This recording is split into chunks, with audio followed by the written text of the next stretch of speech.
मांडव्य शाप दारुण पती केवळ माझा प्राण सूर्योदय पावेल मरण हे तो कठीण नेनसिकी. अगं त्या मांडव्य ऋषीने जो काही शाप दिलेला आहे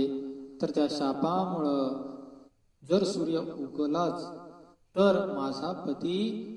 प्राणहीन होईल, माझा पती मृत्युमुखी पडेल आणि माझा पती जर मेला तर माझं सौभाग्य जाईल,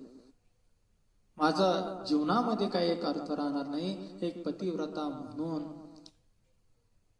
माझं त्या पतीचा प्राण वाचवणं आद्य कर्तव्य असल्यामुळे मी या ठिकाणी सूर्योदय होऊ नये, माझ्या पतीची प्राण वाचावेत याकरताच मी या सूर्याला शाप दिलेला आहे आणि म्हणून सूर्योदय या ठिकाणी होत नाहीये, कारण की